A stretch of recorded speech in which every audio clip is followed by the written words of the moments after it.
Hello, my dear students. Welcome to Basidia. I'm Dr. Stuti Agrawal, and today we are going to continue the plant kingdom and complete it basically because the last topic is remaining, that is alternation of generation. But before moving ahead, let's take a quick recap of what we have studied so far. So, in plant kingdom, we have studied about the algae and their characteristics and why they are termed as thallophytes. Then we have discussed about the amphibians of the plant kingdom, that is bryophytes.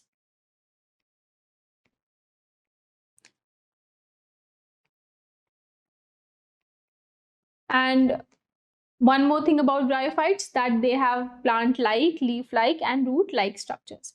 And of course, the most important thing, that these are haploid plant body structures. Then the next, we have studied about the Teredophytes, in which we have studied how they have developed from root-like, leaf-like and stem-like structures to a proper root, stem and leaf. And we have also studied about various varieties of Teredophytes, right? Then we have discussed about the gymnosperms, where we have learned that in gymnosperms, unlike Teredophytes and Bryophytes, now the plant body is diploid in nature. And of course, we have also studied about various plants or various trees that are there in gymnosperm. And one of them was the tallest one, the redwood tree. Remember, I've shown you the photograph of it, isn't it? Then we have covered the angiosperms, in which we have seen the smallest variety, Wolffia, and the tallest variety, Eucalyptus. And we have also studied various characteristics of angiosperm and how they have a very complex sexual reproduction cycle, and how exactly they are performing something called double fertilization in their reproductive cycles. And in gymnosperms, we have a relatively simpler sexual cycle. And one more important thing, do not forget that in gymnosperms, the number of spores that were producing were less, and in angiosperms, the number of spores producing per anther was more in number. So let's start the last topic of plant kingdom, the alternation of generation. Now, what do we exactly mean by alternation of generation? So before starting, I would recommend that you pause the video and go back and check all the cycles that we have made so far, from algae to angiosperms. So it will become really very easy for you to understand this simple alternation of generation. I hope you are done by now. So let's start with the alternation of generation. The most important point here to remember is, what do we mean by alternation of generation? So usually, if we talk about humans, so you must know that we have total 46 pairs of chromosomes, isn't it? 46 number of chromosomes, or 23 pair of chromosomes, right? So as an individual, when we develop, actually we form 46 chromosomes, right? But these 23 and 23 we derive from our parents, right? But when we talk about individual parents, so mother is going to have 46 chromosome and father is going to have 46 chromosome. What do we actually mean by alternation of generation is that in alternation of generation, which is shown by plants, the haploid parent can form a diploid zygote or embryo. So this is, you can say, in this one line you can conclude the alternation of generation, right? So when I was talking about the humans, so when they share one pair of their gamete or chromosome, one pair of their chromosome, it doesn't mean that they are now deficient and they only have left with 23 pair of chromosomes, right? So here it's very important for you to understand that when our parents donated those 23 chromosomes from each of them, they are still having those 46 chromosomes in themselves, right? So this becomes very important to understand. So in plants, what happens is, even if they have only single set of chromosome, but they can make diploid organisms. So here you can see the parent and the young ones. And again, these young ones will further divide by, of course, meiosis. And as an adult, they will form a haploid cycle or a haploid organism. And then they will again form a diploid zygote or a younger offspring, like that. So this cycle is going to be like this. Now, the third and important point here to remember, please note this down. Whenever we talk about haploid cells, we always have discussed about meiosis. So every time the haploid cell is going to form, it is because of the meiosis. Okay. Then one more thing that is related to meiosis is gamete formation. Now, in all the life cycles, we have said that N from this parent, N from this parent, and they together will form a zygote, right? Each and every cycle which we have made during all these videos will have this pattern. The next pattern is that when we talk about diploid or a 2N organism, it is going to be the result of mitosis. And whenever we talk about mitosis, it always represents a zygote or a sporophytic phase or a spore formation, you can say. Let's only write the zygote, which is going to be a 2N structure. Now remember that whenever we talk about the zygote formation, we refer it to as sporophytic phase. And whenever we talk about this haploid part, we are referring it to as a gametophytic phase, where in this haploid part, the gametes will be formed. And when we talk about the sporophytic phase, the zygote will be formed. Okay. So let's look at the different types of alternation of generation or the patterns of life cycle. So the first type is haplontic type of life cycle. Now, as the name suggests, and something which we have discussed here, so haplontic life cycle, the gametophytic phase will be dominant than the sporophytic phase.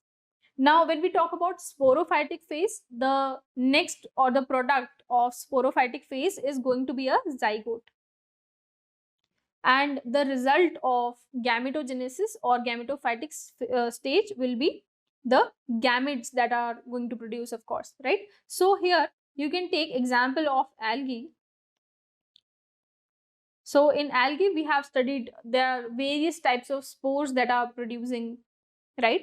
And they were dependent on the asexual reproduction more. The sexual reproduction was also there, but the type of reproduction that was happening was predominantly asexual reproduction. Now, whenever we talk about asexual reproduction, do remember that in asexual reproduction, only the fusion of cells were taking place directly, right? There was no other mechanism involved. But when we talk about sexual reproduction, two mechanisms are involved. First, the formation of spores, which will form the gametes. And remember that these gametes are haploid in nature.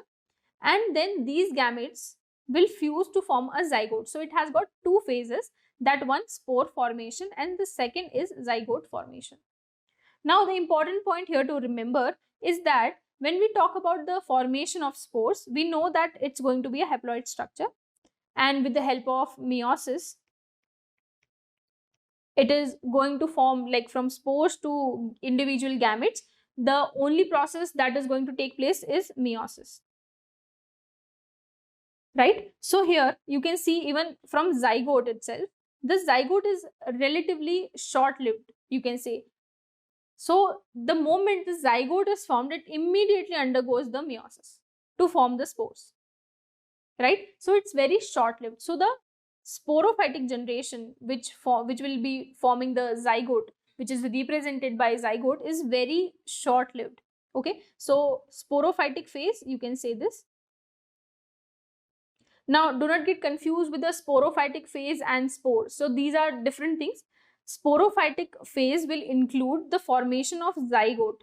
So, it's a simple trick to remember this. Okay. Now, what is going to happen is this is undergoing meiosis continuously. Now, the algae, when we talk about algae, are relatively primitive plants, and they don't know that they can directly produce a new individual just by dividing the zygote. So we can say that they don't know how to utilize this stage, or what is the importance of being a diploid organism, right? So when we talk about zygote and whenever we talk about syngamy, we can always expect some type of variation or some type of alternation, right, in the pattern of genes. Okay, so here we are talking about algae, and these are very primitive plants, and they don't know the utility of the variation, you can say, right? So here the moment zygote is formed, it will immediately undergo meiosis, and we all know that meiosis is a reduction division. So now the structure that is going to be formed is haploid, although the zygote was a 2n. So important information is that the zygote or the sporophytic phase is short-lived. Short-lived.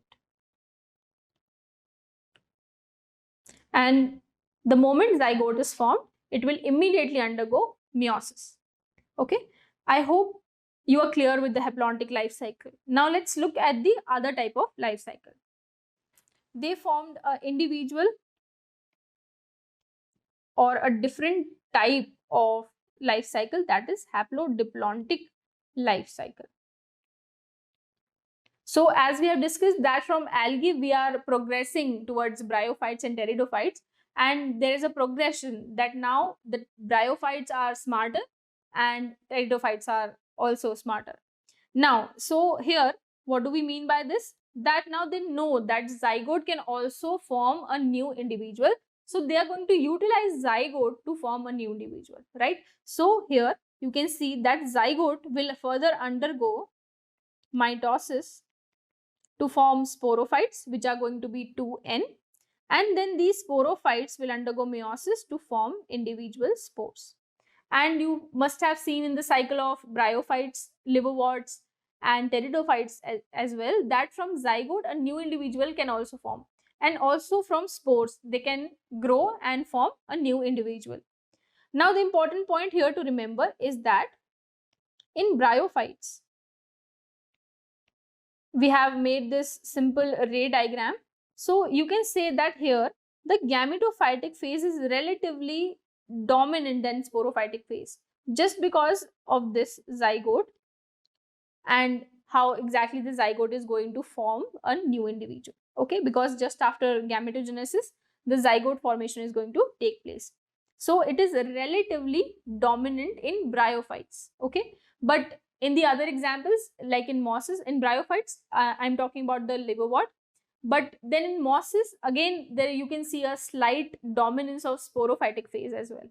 So this is going to happen. Do you remember that spores were making a structure called protonema, right? So the spore, right from the formation of spore to the formation of gametes, this cycle is really long, or you can say it's going to take much time to form the gametes. Okay, so in bryophytes you can see a slight dominance of gametophytic phase. In pteridophytes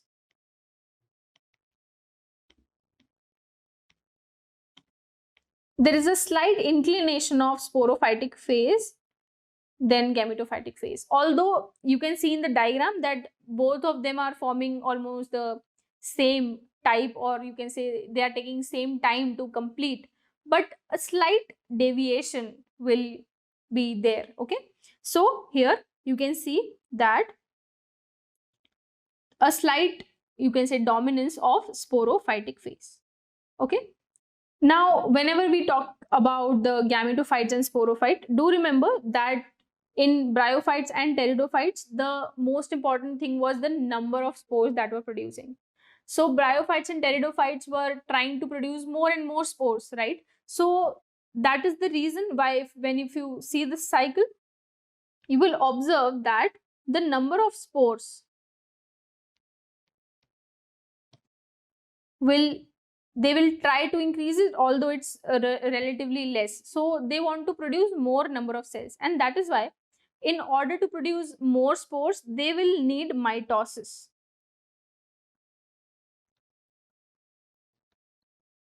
And when we talk about mitosis, I've just told you this, that mitosis, you can directly relate it with the sporophytes.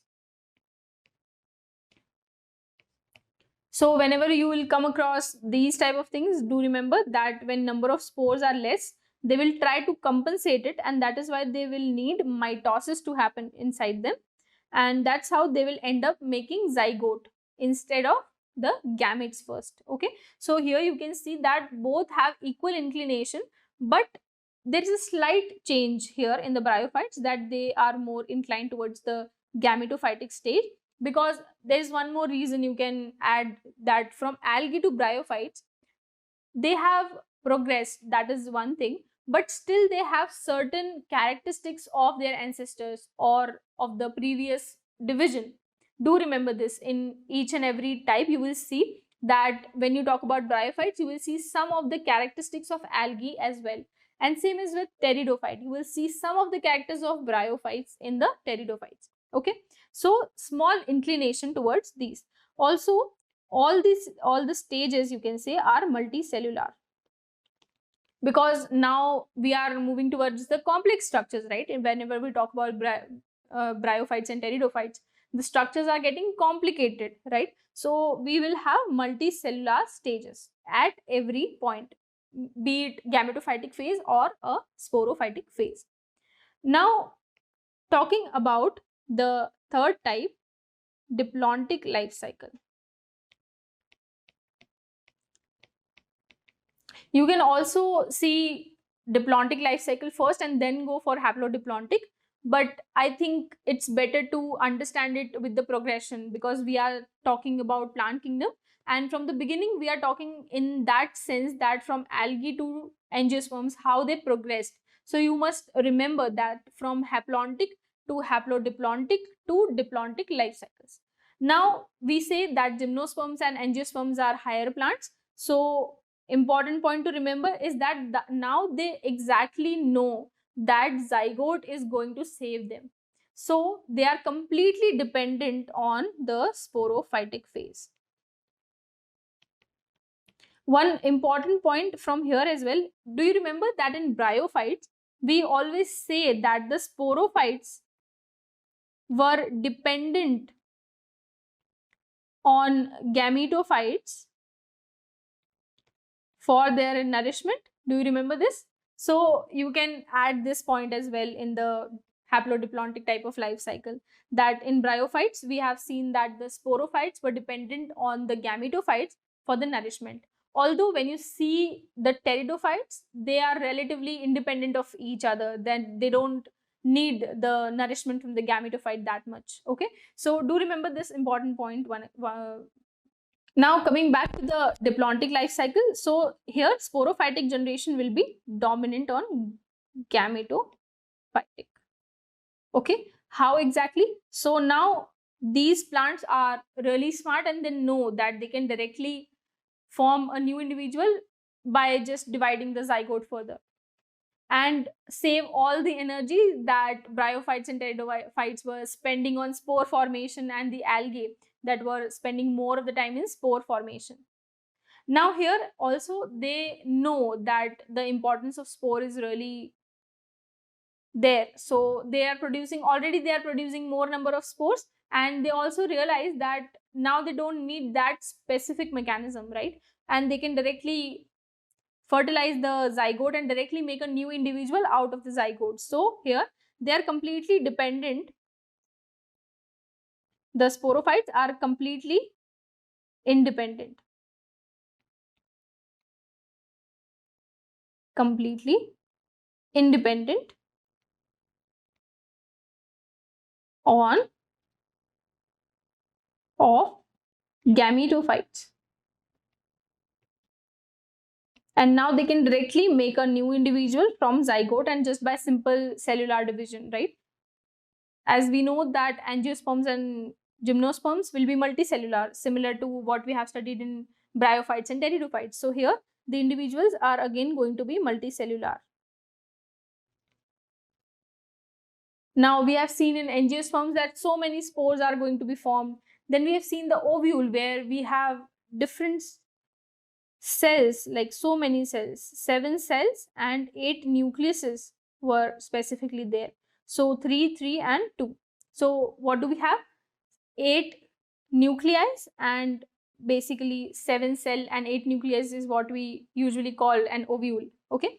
So here again coming to the part where they can directly grow a new individual from the zygote. So here the sporophytic generation becomes relevant, and of course the gametophytic phase, you can see it becomes smaller and is only represented by, the gametophytic phase is represented by a single zygote. Now we have studied that females are going to make only one zygote, right? So single zygote, and if the cells are present, as in case of angiosperms, this number of cells are going to be very few. So a single zygote or very few cells altogether. So to conclude, we have seen 3 types of life cycles. One is haplontic, haplodiplontic and diplontic. So in haplontic, we have studied that gametophytic phase is going to be dominant. In haplodiplontic type, the gametophytic phase will be equivalent to the sporophytic, although in bryophytes and pteridophytes, small inclination towards either of these will be seen. And in diplontic, we have seen that the sporophytic phase is dominant. Now in gametophytic, most of the division that is going to happen is by meiosis. Here, both mitosis and meiosis are going to take place equally. And in diplontic, mitosis will be more, the mitosis, the number of time that mitosis happens will be more. So we have seen that haplontic type of life cycle was shown by algae, haplodiplontic by bryophytes and pteridophytes, and diplontic life cycle by gymnosperms and angiosperms. So this was all about the plant kingdom and alternation of generation.